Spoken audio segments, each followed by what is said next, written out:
moving on to problem 71 from chapter 7, we have a 50 kilogram copper block that is initially at 140 degrees Celsius that is dropped into an insulated tank containing 90 liters of water at 10 degrees Celsius. So we need to determine the final equilibrium temperature and the total energy change for this process. And sorry for the glare, let me just tilt it so hopefully you can see a little better. Alright, so I'm going to start off by listing out some knowns, some assumptions, all that. So to define our system, I'm going to define our system as this tank.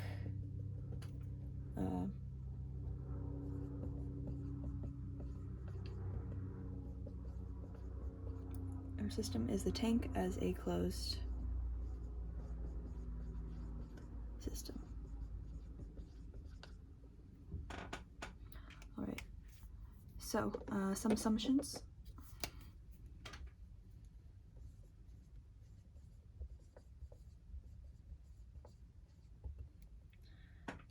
So we're going to assume perfect insulation.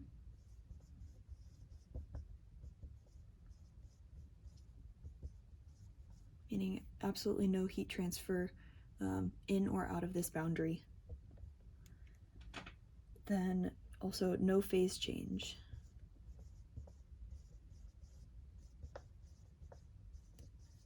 Here we're going to assume, since the temperatures aren't that drastically different, that water is going to stay as a liquid, that copper is going to stay as a solid. We're also going to assume that it is stationary and that there is no work.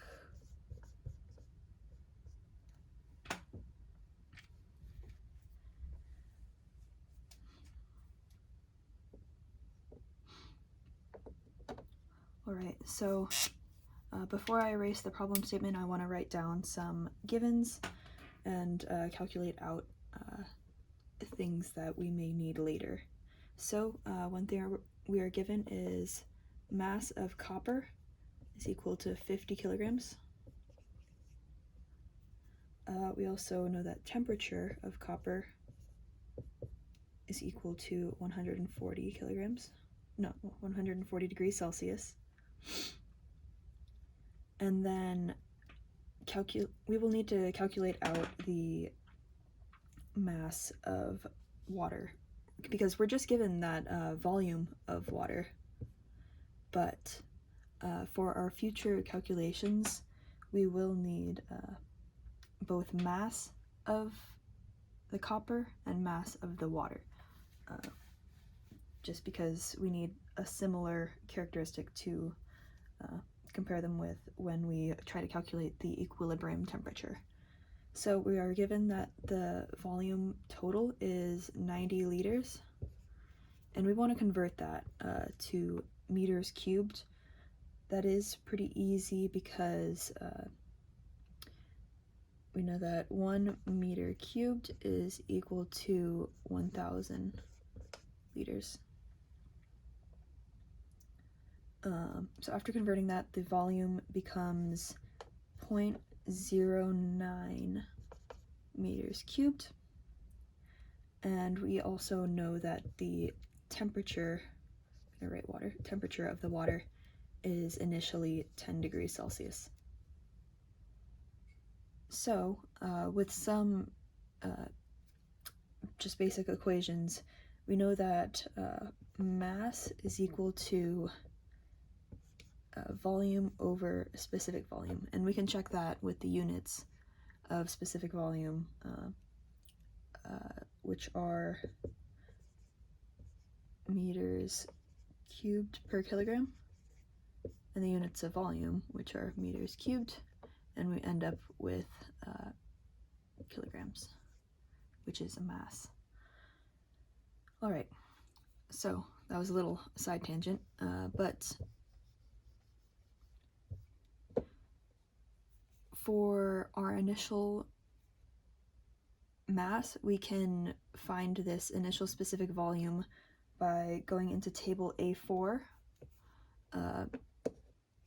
And so at the 10 degree, in the temperature table specifically, so at 10 degrees Celsius, we know that V of the water is equal to the specific volume as a fluid, well, VF, at 10 degrees Celsius.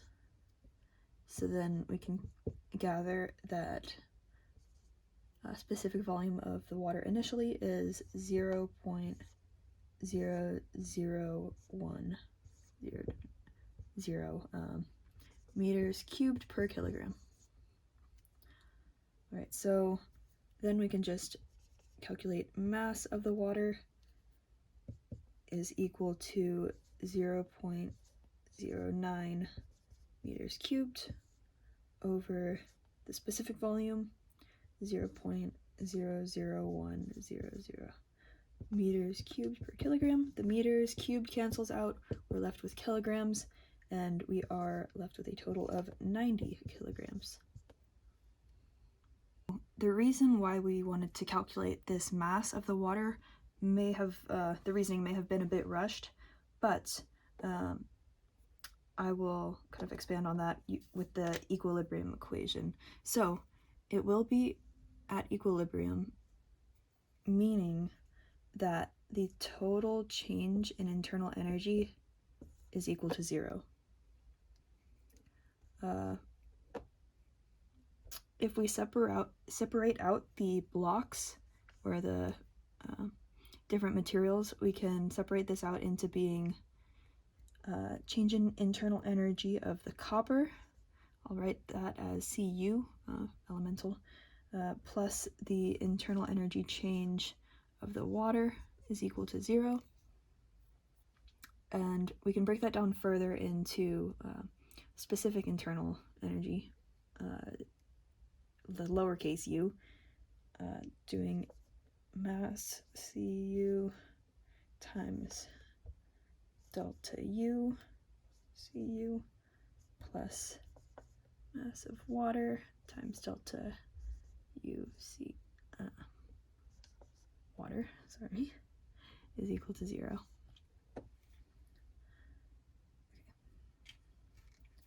So there's a kind of special relationship from chapter 4, specifically for incompressible materials.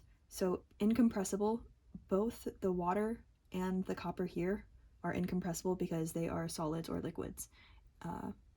Gases are always compressible, well, pretty much always, and so we can just consider both the water and the copper to be incompressible. And what this means is that we can now take delta U is equal to the specific heat. It can be with a subscript of P or V, it doesn't matter here, times delta T. And that is equal to the change in internal energy, which is a very cool, very simplified relationship. So to expand on the equation above, I can then write out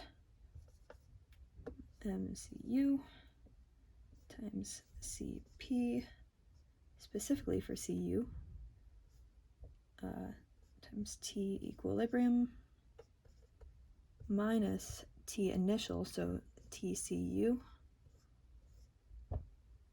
plus mass of the water times Cp specifically for the water, T equilibrium, minus T of the water initially, and all that is equal to 0. So I will rewrite this with a bunch of algebra done, the in-between steps, but at the moment we are missing these specific heats, the Cp of each of these. So yeah, we're gonna go find those in the tables next. One of the assumptions that I should have mentioned before is that in our calculations we will be using constant specific heats. So if you look in table A3,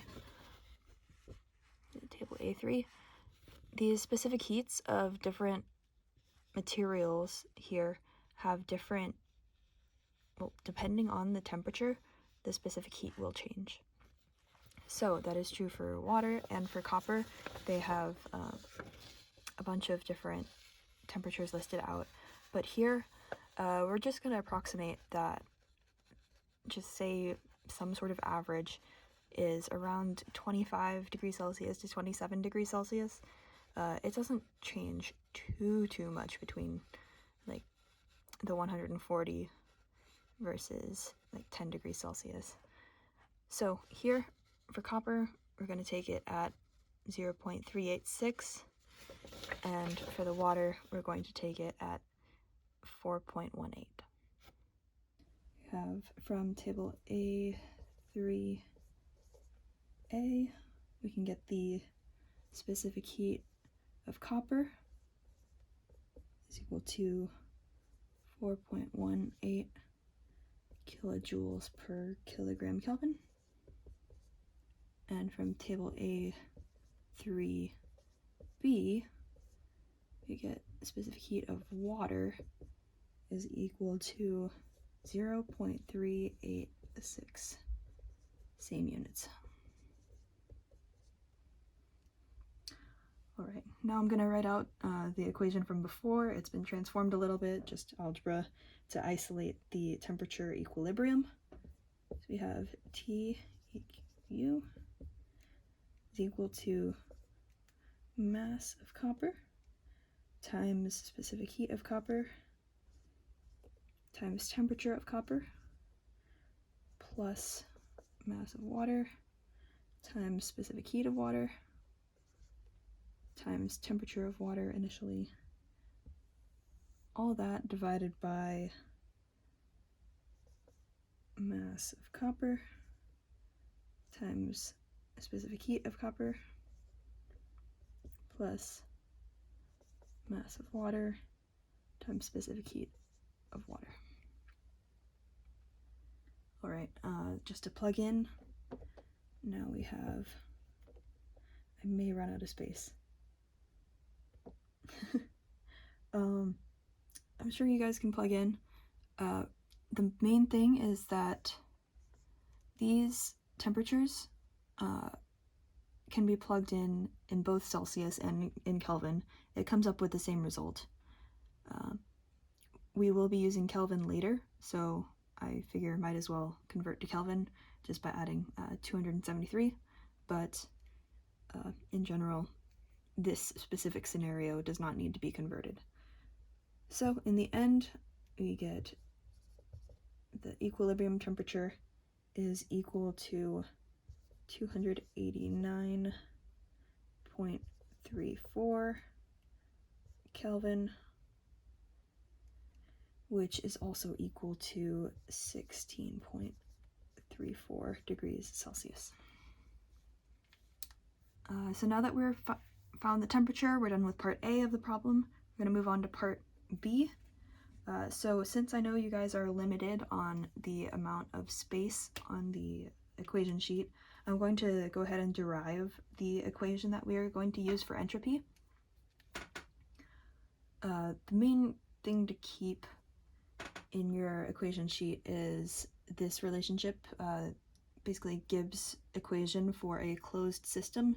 It should be in the textbook. It's a pretty important one because it applies to all systems.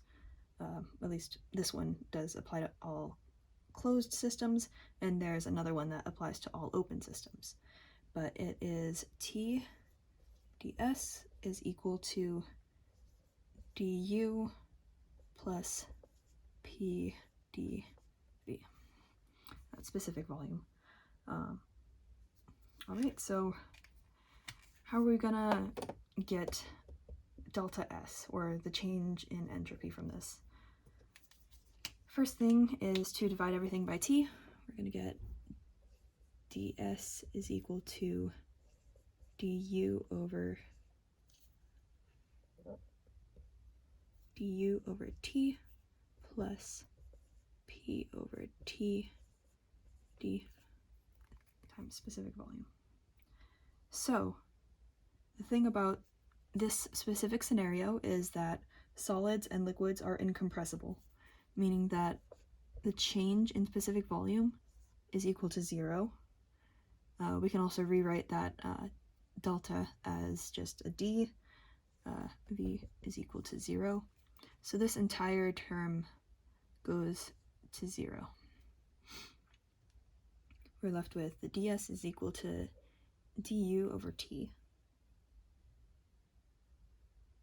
So, going back to another relationship from chapter 4 that I had written here previously, if the materials are incompressible, we can also see that change in internal energy is about equal to the specific heat times the change in temperature. So we had just used that to find this temperature, but now we're using it again. And again, we can write that delta instead as a du is about equal to Cp delta T. Well, rewrite this delta 2 as a d. So we can plug this in. We can plug that in to the equation over here.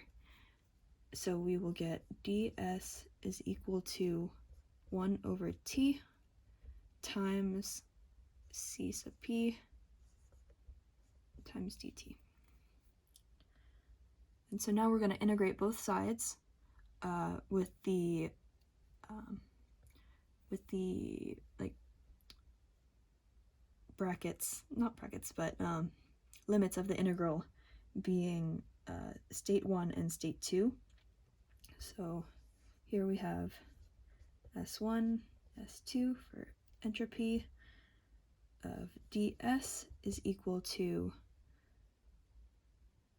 the integral of T1, T2, C sub P times 1 over T times dt. So here, technically, the specific heat is a function of time.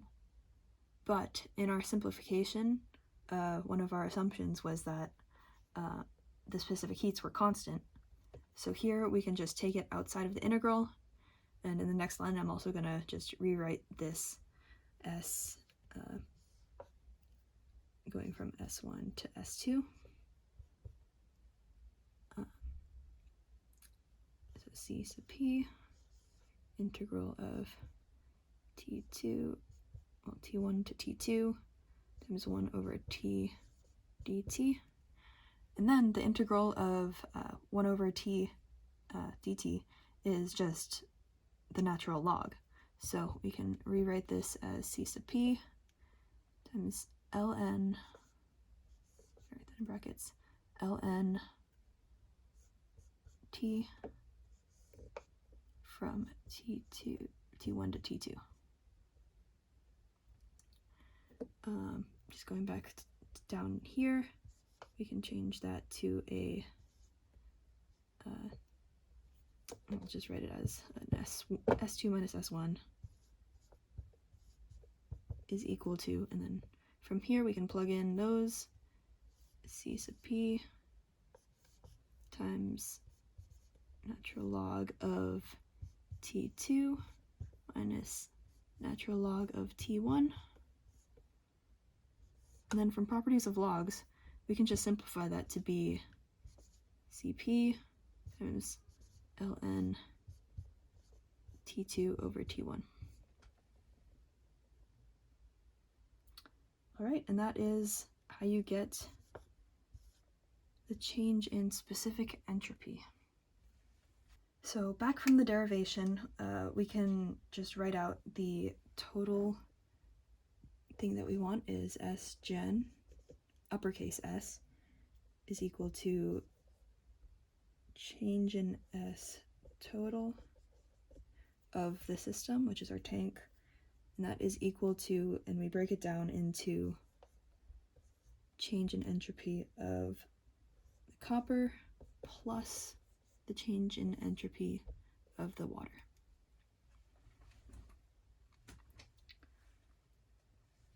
So we can break this down into more manageable bits by like dividing out the mass. So we have the mass, Cu times, now it's a lowercase s for entropy, SCU plus mass water delta S water. Now we're going to individually calculate this bit. So delta S Cu is equal to, and then we find the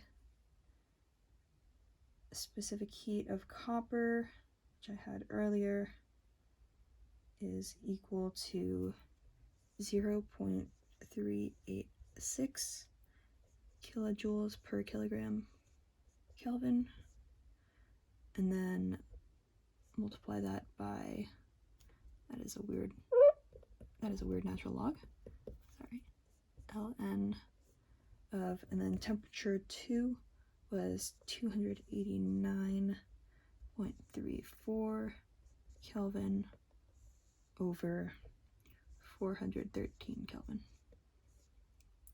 So calculating that out, we get that change in entropy of copper is negative 0.1374 kilojoules per kilogram Kelvin. All right, now on to change in entropy of the water. That would be equal to 4.18 kilojoules per kilogram Kelvin times the natural log of, again, 289.34 Kelvin divided by, and this is instead 10 degrees Celsius, being at 283 Kelvin. So we plug that into the calculator, and we end up with 0.09267 kilojoules per kilogram Kelvin. Right, so I'm going to erase this now. We can go back to Sgen, which is equal to 50 kilograms, because there's 50 kilograms of copper. Multiply that by delta SCU, which is negative 0.1374.